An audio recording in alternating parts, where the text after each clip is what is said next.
SIR এর মাধ্যমে মানুষের ভোটাধিকার কেড়ে নেওয়া হতে পারে। এই আশঙ্কা প্রকাশ করে আগেই সরব হয়েছিলেন তৃণমূল নেত্রী তথা মুখ্যমন্ত্রী মমতা ব্যানার্জি। আর এবার আরও বড় হুঁশিয়ারি মমতার। সরাসরি বিজেপিকে হুঁশিয়ারি দিতে শোনা গেল তাকে।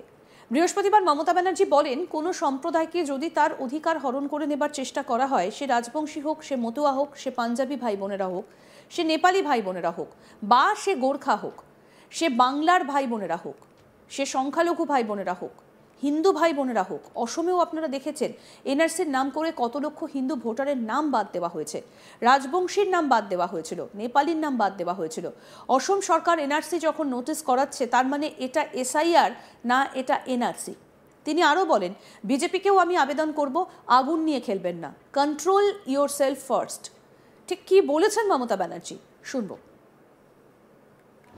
কোন সম্প্রদায়কে যদি তার অধিকার হরণ করে নেওয়ার চেষ্টা করা হয়, সে রাজবংশী হোক, সে মতুয়া হোক, সে পাঞ্জাবি ভাই বোনেরা হোক, সে নেপালি ভাই বোনেরা হোক, সে গোর্খা ভাই বোনেরা হোক, সে বাংলার ভাই বোনেরা হোক, সে সংখ্যালঘু ভাই বোনেরা হোক, সে হিন্দু ভাই বোনেরা হোক। আসামেও আপনারা দেখেছেন এনআরসির নাম করে কত লক্ষ হিন্দু ভোটারের নাম বাদ দেওয়া হয়েছিল, রাজবংশীর নাম বাদ দেওয়া হয়েছিল, নেপালের নাম বাদ দেওয়া হয়েছিল। তাহলে আসাম গভর্নমেন্ট এনআরসি যখন নোটিশ পাঠাচ্ছে, তার মানে এটা এসআইআর না, এটা এনআরসি। বিজেপিকেও আমি আবেদন করব, আগুন নিয়ে খেলবেন না, কন্ট্রোল ইউর সেলফ ফার্স্ট। আপনার মিনিস্টার যদি কাজ শুরু হওয়ার আগে বলে 1.5 কোটি ভোটার বাদ দেবে, ফার্স্ট আপনি মিনিস্টারকে বাদ দিন, আর তা নাহলে বলুন এগুলো চক্রান্ত, দুটো একসাথে চলবে না। শুনলেন তো কি বলছেন মমতা ব্যানার্জি। রাজনৈতিক বিশেষজ্ঞদের অনেকেই মনে করছেন, কারো অধিকার হরণ করা হলে যে তিনি চুপ করে বসে থাকবেন না, তা নিজের বক্তব্যের মধ্যে দিয়ে কার্যত স্পষ্ট করে দিয়েছেন মমতা। আর সেক্ষেত্রে রাজবংশী, মতুয়া, পাঞ্জাবি, নেপালি, গোর্খা, সংখ্যালঘু, হিন্দু প্রত্যেকের কথাই উল্লেখ করেছেন মুখ্যমন্ত্রী। মমতা আরও বলেন, সারা বাংলায় দুর্যোগ চলছে, মানুষের দুর্ভোগ চলছে, সামনে কালী পুজো, ছট উৎসব আছে এবং জগদ্ধাত্রী পুজো আছে, চারিদিক জলে ডুবে আছে। সেখানে ফিল্ড সার্ভের নাম করে 4 জন অফিসার বিএলওদের ডেকে সম্পূর্ণভাবে থ্রেট করছেন আর বলছেন তাদের ইচ্ছে মতো কাগজ তৈরি করতে হবে। বিহারে করতে পেরেছিলেন কারণ ওখানে বিজেপি সরকার আছে, কিন্তু বাংলা কিছুটা আলাদা। কি বলছেন মমতা ব্যানার্জি, মুখ্যমন্ত্রী, শুনবো। নাম করে ফেস্টিভ্যাল পিরিয়ডটাকে কেন বেছে নেওয়া হয়েছে? যখন একদিকে সারা বাংলায় দুর্যোগ চলছে, মানুষের দুর্ভোগ চলছে, সামনে কালী পুজো, দুর্গা পুজো, ছট ফেস্টিভ্যাল আছে এবং জগদ্ধাত্রী পুজো আছে, এবং চারিদিকে ডুবে আছে জলে। সেখানে ফিল্ড সার্ভের নাম করে 3টে অফিসে বসে 4 জন অফিসার বিএলওদের ডেকে সম্পূর্ণভাবে চেক করছেন আর বলছেন তাদের ইচ্ছে মতো কাগজ তৈরি করতে হবে। বিহারে করতে পেরেছিলেন তার কারণ আমার বিজেপি গভর্নমেন্ট আছে, Rahul Gandhi government Bihar party office থেকে আর বিহারের এজেন্সিটা তৈরি করে দিয়েছিল, সেটা করছে। কিন্তু বাংলা সামথিং ডিফারেন্ট। বাংলায় ডিফারেন্ট কমিউনিটি পিপুল অনেক আছেন, হিন্দু আছেন, মুসলিম আছেন, শিখ আছে, ইসাই আছে, শিডিউল কাস্ট আছে, শিডিউল ট্রাইব আছে, আদার কমিউনিটিও আছে। রাজবংশীদের কাছে আগে এনআরসি নোটিশ পাঠানো হয়েছে, সংখ্যালঘুদের কাছে আছে পাঠানো হয়েছে, পরিযায়ী শ্রমিকদের কাছে পাঠানো হয়েছে।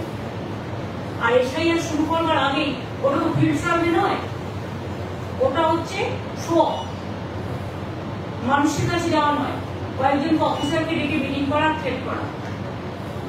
স্টেট গভর্নমেন্ট থেকে ওটা বাদ দিয়ে ইলেকশন করলে আন্ডার ইলেকশন কমিশন থাকে, ইলেকশন যখন অ্যানাউন্স হয়।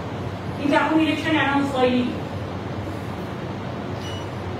ইভেন একটা কথা আছে না, বাসির চেয়ে কঞ্চি বড়। সেন্ট্রাল ইলেকশন কমিশনকে বেশি বসিয়ে রেখে এখানে যিনি সিইও স্টেট থেকে যিনি গেছেন, যিনি যার বিরুদ্ধে অনেক কিছু অভিযোগ আছে, সেগুলো সময় হলে বলবো, এখন বলছি না। আশা করি তিনি বেড়ে খেলবেন না, মানে ওভার রিঅ্যাক্ট করবেন না। তিনি বড্ড বেশি অফিসারদের থ্রেট করছেন, যিনি নিজে নানা অভিযোগে দুর্নীতিগ্রস্ত। এবং এসআইআর এর নামে ভোট কাটার চক্রান্ত চলছে, এগুলো তার প্রমাণ। আসাম গভর্নমেন্ট কি করে বাংলা সিটিজেনদের এনআরসি নোটিশ পাঠাতে পারেন? আমার দ্বিতীয় কোয়েশ্চেন হচ্ছে যে এসআইআর এর কাজ শুরু হওয়ার আগে বিজেপির একজন কেন্দ্রীয় মন্ত্রী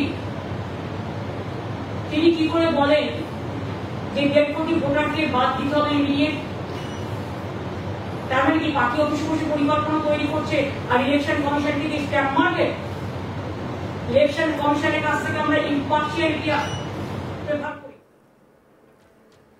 এসআইআর এর মাধ্যমে মানুষের ভোটাধিকার কেড়ে নেওয়া হতে পারে এই আশঙ্কা প্রকাশ করে আগেই সরব হয়েছিলেন তৃণমূল নেত্রী তথা মুখ্যমন্ত্রী মমতা ব্যানার্জি। আর এবার আরও বড় হুঁশিয়ারি, সরাসরি বিজেপিকে হুঁশিয়ারি দিতে শোনা গেল তাকে। বৃহস্পতিবার মমতা ব্যানার্জি বলছেন, কোনো সম্প্রদায়কে যদি তার অধিকার হরণ করে নেবার চেষ্টা করা হয়, তা সে রাজবংশী হোক, মতুয়া হোক, পাঞ্জাবি ভাই বোনেরা হোক, সে নেপালি ভাই বোনেরা হোক, বা সে গোর্খা ভাই বোনেরা হোক, বাংলার ভাই বোনেরা হোক, সংখ্যালঘু ভাই বোনেরা হোক, হিন্দু ভাই বোনেরা হোক। অসমেও আপনারা দেখেছেন এনআরসির নাম করে কত লক্ষ হিন্দু ভোটারের নাম বাদ দেওয়া হচ্ছে, রাজবংশীর নাম বাদ দেওয়া হয়েছিল, নেপালির নাম বাদ দেওয়া হয়েছিল।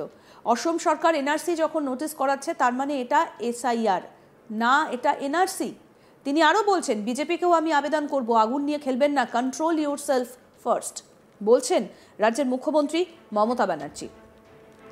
রাজনৈতিক বিশেষজ্ঞদের অনেকেই মনে করছেন কারো অধিকার হরণ করা হলে যে তিনি চুপ করে বসে থাকবেন না, সেটা নিজের বক্তব্যের মধ্যে দিয়ে কার্যত স্পষ্ট করে দিয়েছেন মমতা।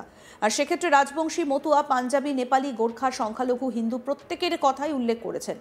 মমতা আরও বলেন, সারা বাংলায় দুর্যোগ চলছে, মানুষের দুর্ভোগ চলছে, সামনে কালী পুজো, ছট উৎসব আছে এবং জগদ্ধাত্রী পুজো আছে, চারিদিকে জলে ডুবে আছে। সেখানে ফিল্ড সার্ভের নাম করে 4 জন অফিসার বিএলওদের ডেকে সম্পূর্ণভাবে থ্রেট করছেন আর বলছেন তাদের ইচ্ছে মতো কাগজ তৈরি করতে হবে। বিহারে করতে পেরেছিলেন কারণ ওখানে বিজেপি সরকার আছে, কিন্তু বাংলা কিছুটা আলাদা। কি বলেছেন মমতা ব্যানার্জি মুখ্যমন্ত্রী, আসুন আরেকবার শোনাই। কোন সম্প্রদায়কে যদি তার অধিকার হরণ করে নেওয়ার চেষ্টা করা হয়, সে রাজবংশী হোক, সে মতুয়া হোক, সে পাঞ্জাবি ভাই বোনেরা হোক, সে নেপালি ভাই বোনেরা হোক, সে গোর্খা ভাই বোনেরা হোক, সে বাংলার ভাই বোনেরা হোক, সে সংখ্যালঘু ভাই বোনেরা হোক, সে হিন্দু ভাই বোনেরা হোক। আসামেও আপনারা দেখেছেন এনআরসির নাম করে কত লক্ষ হিন্দু ভোটারের নাম বাদ দেওয়া হয়েছিল, রাজবংশীর নাম বাদ দেওয়া হয়েছিল, নেপালের নাম বাদ দেওয়া হয়েছিল। তাহলে আসাম গভর্নমেন্ট এনআরসি যখন নোটিশ পাঠাচ্ছে, তার মানে এটা এসআইআর না, এটা এনআরসি। বিজেপিকেও আমি আবেদন করব, আগুন নিয়ে খেলবেন না, কন্ট্রোল ইউর সেলফ ফার্স্ট।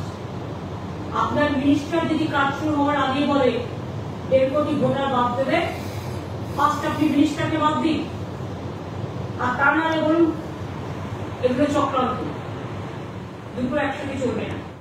আরও আপডেট পেতে দেখতে থাকুন আজ তাক বাংলা, সাবস্ক্রাইব করুন, নোটিফিকেশন পেতে বেল বাটন অপশন প্রেস করুন।